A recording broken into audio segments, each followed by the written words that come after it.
Depuis le début de la pandémie du coronavirus, nous avons essayé ici de faire un peu le point sur dans différents secteurs d'activité.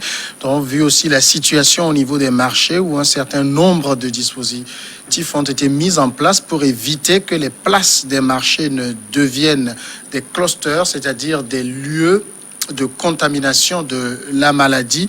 Eh bien, on est aujourd'hui dans une pandémie qui s'installe dans la durée. Quelle est justement la situation sur les places des marchés? Est-ce qu'on n'observe pas une sorte de baisse de vigilance, un relâchement? Ce sont les questions que nous posons ce soir à notre invitée, Madame Somialo Pocholi Kadja, commissaire principal de police. Bonsoir, mon commissaire. Bonsoir. Vous êtes également directeur général de l'EPA. Merci à vous d'être notre invité. Première question, peut-on dire aujourd'hui que sur les places des marchés, en tout cas ces marchés qui sont sous votre supervision, que tout se passe plutôt bien? Si tout se passe plutôt bien, je dirais que c'est mitigé. Oui. Parce que nous connaissons certaines semaines, nous constatons que nos contribuables ou nos partenaires dans nos marchés, ils respectent un peu les mesures, mais par moment, il y a des relâchements de temps en temps. Oui. Vous savez, c'est un relâchement à un moment donné qui a été constaté sur toute l'étendue du territoire. Pas seulement sur les sites marchands ou dans nos marchés, mais c'est un peu général. C'est général dans la mesure où la toute première peur de cette maladie a baissé. Donc les gens ont tendance à oublier que la maladie existe toujours ou qu'elle est dans nos quartiers, dans nos maisons, dans nos marchés. Donc voilà. Nous continuons la sensibilisation. À chaque fois, nous continuons par sensibiliser nos commerçants pour leur rappeler les mesures barrières. Parce que c'est vrai, aujourd'hui, les gens ont tendance à oublier, comme je l'ai dit. Déjà, certains oublient. Ils se disent que est-ce que cette maladie existe toujours? Dans le comportement, il reste beaucoup à faire. Alors justement, vous avez donc observé cette baisse de vigilance, mais comment elle se manifeste? Comment dire, les gens ont de plus en plus de difficultés à mettre les cache-nez. Les gens vivent toujours très proches les uns des autres, ont des difficultés à se laver les mains. Quelles en sont les manifestations? Bon, sur deux volets, je dirais que dans un premier temps, par rapport au lavage régulier des mains, nous avons toujours des dispositifs de lavage de mains dans nos marchés. Mais nous ne constatons pas un engouement envers ces DLM. Nous avons constaté que nos partenaires, nos commerçants les utilisent plutôt pour certains, pour se laver les pieds, peut-être pour quand ils veulent manger, ou peut-être après avoir mangé, qu'ils utilisent les dispositifs de lavage de mains pour se laver les mains. Ce n'est pas systématique sur les sites des marchés. Mais au niveau des entrées, pour nos marchés clôturés, au niveau des entrées, c'est systématique. Mais sur le site des marchés, ce n'est pas systématique. C'est-à-dire quand les commerçants sont déjà au marché, ils sont installés, ils sont en train de vendre. C'est difficile de voir des commerçants où, de temps en temps se lever pour aller vers le DLM, se laver régulièrement les mains. En tout début de ces sensibilisations, il y en a qui nous avaient déjà fait comprendre que c'était déjà difficile pour elles à chaque fois de se lever, laisser sa marchandise, faire peut-être 10 pas pour pouvoir se laver les mains. Donc à l'époque, nous leur conseillons d'avoir toujours une goutte avec de l'eau savonnée pour pouvoir se laver régulièrement les mains, étant donné qu'elles manipulent au même moment des marchandises et de l'argent. Oui. Voilà. Pour avoir le gel hydroalcoolique. Ou avoir, pour celles qui en ont les moyens, avoir le gel hydroalcoolique à portée de main pour de temps en temps s'exécuter. C'est comme ça. Au niveau du port des cache-nez, c'est pas aussi systématique. Beaucoup ont des cache-nez, mais la plupart du temps, vous voyez certains qui les baissent au niveau du menton. À chaque fois au niveau du menton. Et quand vous leur parlez, certains vous disent qu'ils ont soit des difficultés à respirer, d'autres disent qu'il fait chaud, étant donné qu'ils sont au marché, sous le chaud soleil, et ainsi de suite. Il y a des arguments ne manquent pas quand même pour tenter de justifier le fait qu'on ne soit pas porteur permanent de cache-nez. Donc c'est ça, c'est ce manque de port permanent là. Vous les voyez avec des cache-nez, mais certains les mettent au niveau du menton.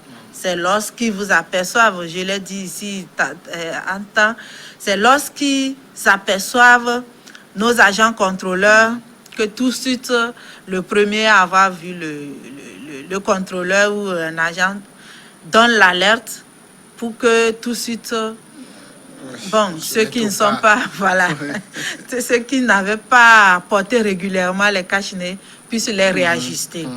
C'est comme ça. Tous les jours, nous faisons le contrôle dans les marchés. Tous les jours que Dieu fait, nous faisons les contrôles. Ça fait que aujourd'hui, notre objectif, c'est quoi? C'est de faire comprendre à nos commerçants l'importance du port de cache-nez. Parce que normalement, depuis le début que nous avons commencé cette sensibilisation, nous avions commencé en mars et nous sommes aujourd'hui en novembre. On ne devait plus revenir sur les mêmes choses. Ben, nous constatons que à chaque fois, il faut toujours revenir sur les mêmes choses. Pour certains, ils vous disent oui, nous vous comprenons, excusez-nous, ne vous énervez pas. Nous savons que c'est pour notre santé que vous nous sensibilisez et tout ça. Donc, vous voyez, pour certains, ça peut être de l'oubli. Donc, à chaque fois, nous passons pour le leur rappeler. Mais vous pouvez trouver certains commerçants, tous si vous les sensibilisez. Si vous faites semblant d'être parti et que vous revenez 2 minutes après, vous le voyez sous le menton. encore le cache-nez sous le menton. Donc, pour ces genres de personnes, nous les sanctionnons. Nous les sanctionnons, franchement, parce que à chaque fois, il faut revenir sur les mêmes choses. C'est vrai que ça ne se comprend pas. Aujourd'hui, qu'est-ce que nous faisons? Nous leur donnons des chiffres quotidiens, des chiffres des cas positifs, des cas de décès, pour pouvoir peut-être les toucher leur sensibilité, pour leur faire comprendre qu'ils doivent porter les cache-nez, pas pour éviter d'être sanctionnés, ou pas parce que le gouvernement l'a exigé, mais que ce soit vraiment systématique, qu'on porte le cache-nez pour se protéger contre cette maladie et protéger les autres. Voilà aujourd'hui l'objectif que nous poursuivons. C'est pas facile parce que à chaque fois il faut expliquer. Il est vrai que certains aujourd'hui, même jusqu'aujourd'hui, certains continuent par vous demander, mais votre histoire de maladie là, est-ce que ça existe toujours et tout ça? Vous voyez, c'est vrai que c'est décourageant. Mais nous avons un objectif à atteindre. Ça fait que nous continuons la sensibilisation. En même temps, vos agents contrôleurs, ce que moi je peux appeler la police des marchés, est-ce que eux aussi ne sont pas un peu gagnés par cette baisse de vigilance? Est-ce qu'ils continuent leur travail avec autant d'entrain qu'ils l'ont commencé en mars, en avril par exemple, où on était vraiment au summum de la panique de la maladie? Oui, aujourd'hui c'est le piège que nous voulons éviter. Parce que c'est vrai, nos agents dans nos marchés sont habitués aux commerçants. ce sont nos partenaires, hein. Nous travaillons tous les jours ensemble. Donc, ça fait que depuis ces dernières semaines où les cas actifs ont connu une véritable flambée, nous avons réorganisé le service de contrôle. C'est vrai, les équipes de contrôle traditionnelles sont toujours en place sur le terrain qui font leur contrôle. Néanmoins, nous avons réorganisé notre espace marchand en 2 zones. Et nous avons 2 grandes équipes de contrôle. Chaque équipe appuyée des forces de sécurité contrôle une zone, et l'autre équipe contrôle la seconde zone. Et à chaque fois ou de façon hebdomadaire, ces équipes sont sur le terrain. Nous faisons plusieurs sorties dans un seul marché. Nous pouvons faire 2 ou 3 sorties dans un seul marché par semaine pour faire le contrôle. Donc, au même moment que nous sensibilisons, nous rappelons nos partenaires à l'ordre, nous contrôlons le travail des équipes, de nos équipes permanentes qui sont sur le terrain, pour voir comment elles travaillent, pour voir si vraiment elles passent vraiment le message qu'il faut. Donc voilà un peu comment nous nous sommes réorganisés ces dernières semaines. Nous sommes appuyés sur le terrain par des agents de police qui sont dans nos marchés. Dans certains de nos marchés, il y a les services de police. Donc nous sommes appuyés par ces agents. Nos 2 grandes équipes sont appuyées et de façon hebdomadaire, nous faisons plusieurs sorties sur le terrain pour le contrôle.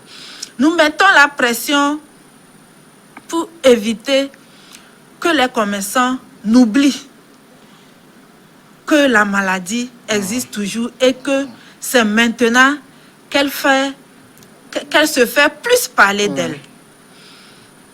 Pas seulement dans notre pays.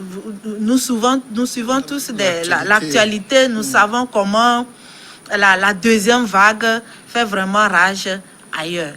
Et aujourd'hui, chez nous, nous sommes à plus de 700 cas actifs. Et vraiment, ce ne sont pas des chiffres encourageants. C'est pour cela que nous maintenons la pression dans nos marchés. Vous savez, dans nos marchés, les commerçants sont des pères et mères de famille. Et pourtant, ce n'est pas facile. Ce n'est pas facile de leur faire entendre raison. Ce n'est pas facile de leur faire respecter les mesures barrières à 100%. C'est pour cela que nous maintenons la pression. Pour que la vigilance ne baisse pas. Voilà. Mais mon commissaire, est-ce que sur vos marchés, les commerçants, les commerçantes, vos partenaires, est-ce qu'ils ne trouvent pas que vous en faites un peu trop? Justement. Malheureusement, ils trouvent que nous en faisons un peu trop. Mais vous savez, en matière de pandémie ou dans cette situation, dans cette crise sanitaire que nous sommes, vous l'avez dit tout à l'heure, mieux vaut pécher par excès que par défaut. Oui. Parce que nous ne voulons pas qu'un de nos marchés soit peut-être indexé comme un foyer de contamination. Pour que le gouvernement soit obligé ou soit amené à fermer certains de nos marchés. C'est pour cela que nous mettons la pression. Nous n'avons pas vraiment le choix. Parce que c'est avec cette sensibilisation, ou bien à travers cette sensibilisation, que nous pouvons tous venir à bout de cette maladie. C'est vrai que parfois nos partenaires ne nous comprennent pas, mais nous n'avons pas le choix. C'est la situation qui nous impose cette rigueur-là. En même temps, c'est vrai que, vous le rappelez, c'est vos partenaires, quand ils viennent c'est leur lieu d'activité, ils vont passer plusieurs heures là-bas.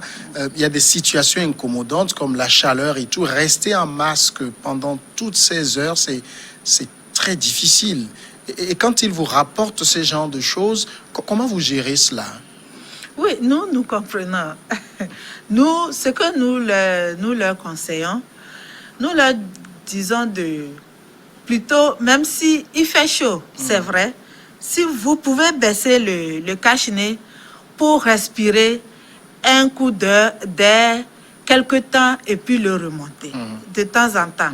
C'est mieux que de le mettre au niveau du menton.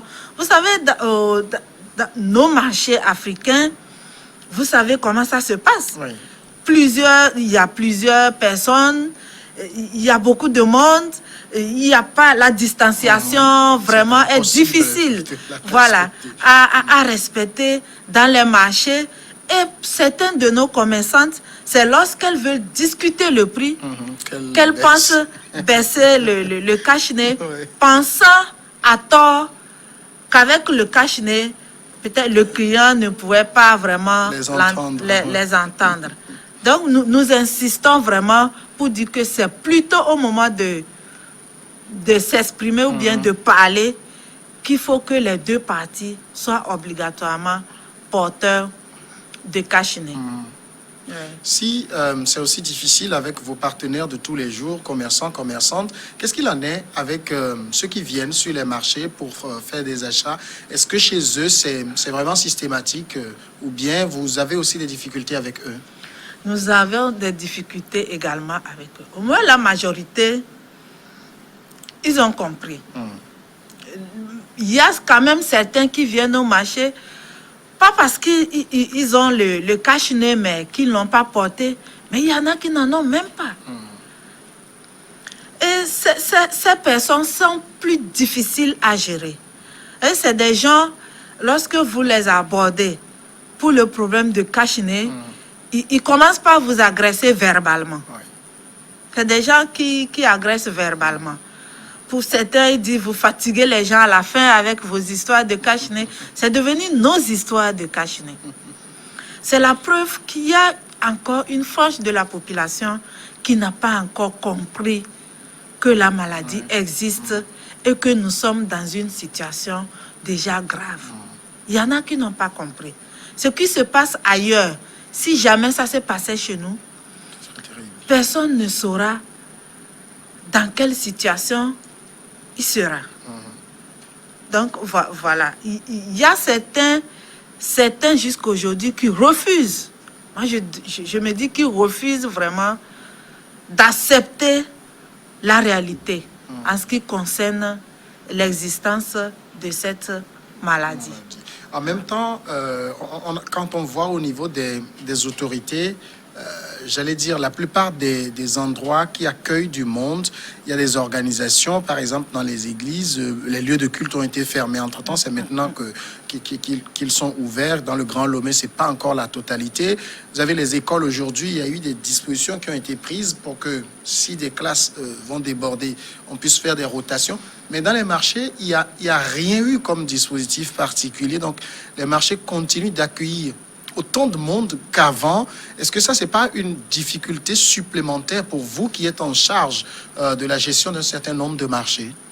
Oui, c'est une difficulté, mais si vous dites qu'il n'y a eu aucune disposition particulière par rapport au marché, bon, je voudrais... mesures barrières. Voilà, les mesures barrières. Là, oui.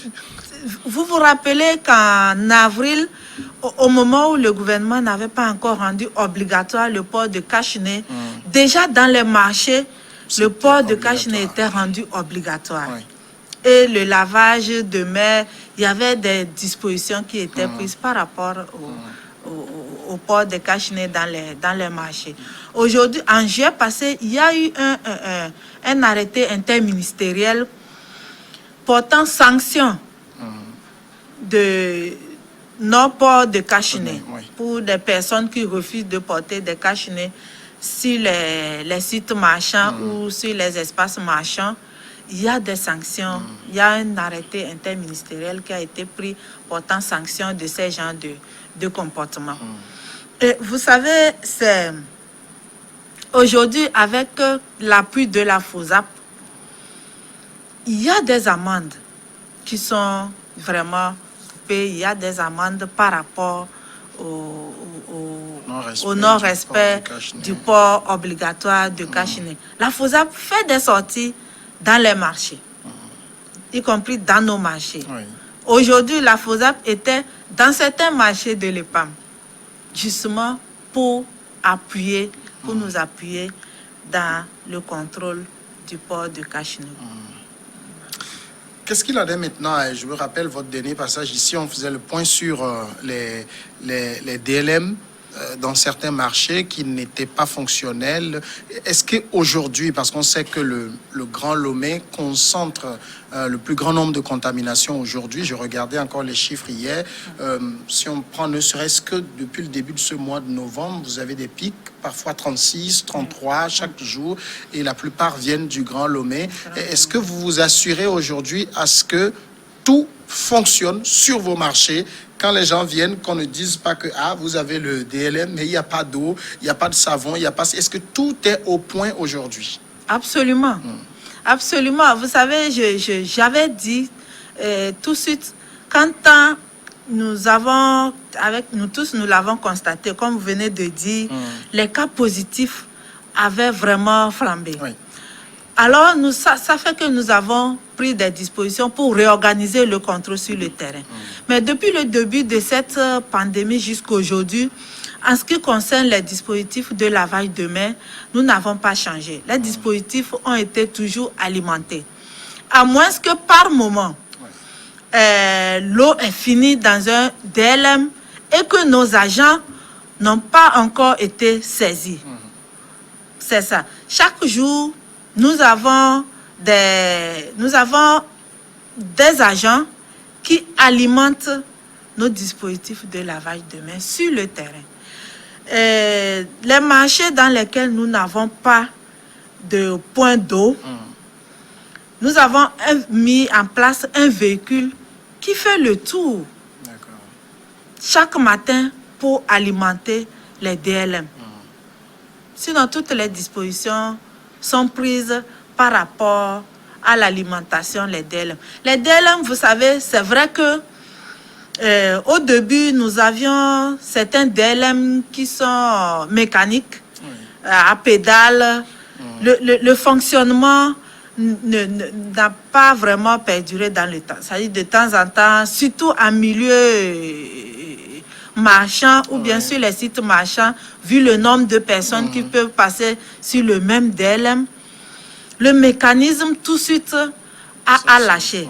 Nos DLM, à chaque fois qu'un DLM est en panne ou a un souci, nous le remplaçons. Ça fait que depuis le début jusqu'à aujourd'hui, nous changeons des DLM parce que ce sont des seaux en plastique qui sont exposés aux intempéries, au soleil, à la chaleur.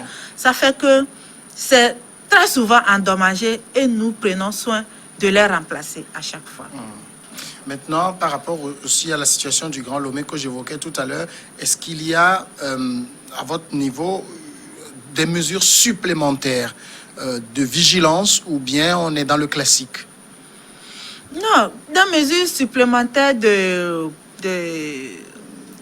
vigilance, c'est ce que j'avais dit, que cette situation nous a amené à réorganiser le contrôle, à diviser notre espace marchand en deux zones pour pouvoir mieux contrôler et sensibiliser. Ça, nous l'avions fait. Par rapport au DLM également, c'est ce que je venais de dire. Vous savez, sur le Grand Lomé, en temps, j'avais déjà dit ici que le gouvernement avait mis en place un comité qui fait le suivi du respect des mesures barrières dans les marchés du Grand Lomé. Ce comité est toujours fonctionnel. Et à chaque fois que nous avons des informations dans un marché où il y a des difficultés, la structure qui est responsable de la gestion de ce marché est saisie afin que ce problème puisse être résolu. Donc la sensibilisation, elle se poursuit toujours? Elle se poursuit. Depuis le début jusqu'à aujourd'hui où je vous parle, la sensibilisation, elle se fait de façon quotidienne. Puis là, nous avons souvent des réunions avec nos responsables de marché, nos agents qui sont sur le terrain. À chaque fois que nous nous retrouvons, nous faisons le point Et à chaque fois, nous réitérons le message de sensibilisation. En temps, c'est parce qu'il y avait eu un relâchement que nous avons commencé par passer dans les messages de sensibilisation les nombres de cas actifs et les nombres de décès pour pouvoir présenter la situation réelle à la population pour l'aider à la prise effective de conscience. Madame Pocholi Kadja, nous sommes à la fin de cet entretien. Un dernier mot à placer, surtout à l'endroit de vos partenaires. Oui, un dernier mot. Je voudrais déjà féliciter nos partenaires qui sont nos commerçants, commerçantes et commerçants, déjà pour les efforts de respect des mesures barrières dans les marchés. Parce que le port de cache-nez, ça ne faisait pas partie de notre culture. Oui. Et pourtant, avec la sensibilisation, de façon progressive, elles se sont adhérées, ou la majorité s'est adhérée à la chose. Je voudrais les encourager à continuer par respecter les mesures barrières. Et ceux qui n'y croient pas, je voudrais sincèrement les supplier d'y croire parce que la maladie existe et que seule la discipline dans le respect des mesures barrières pourra nous sauver. Somi Pocholi Kadja, merci à vous d'être passé répondre à nos questions. C'est moi qui vous remercie. Vous êtes commissaire principal de police et directeur général de l'EPAM. Nous allons marquer maintenant la pause et on regarde ensemble le journal et puis regard croisé après.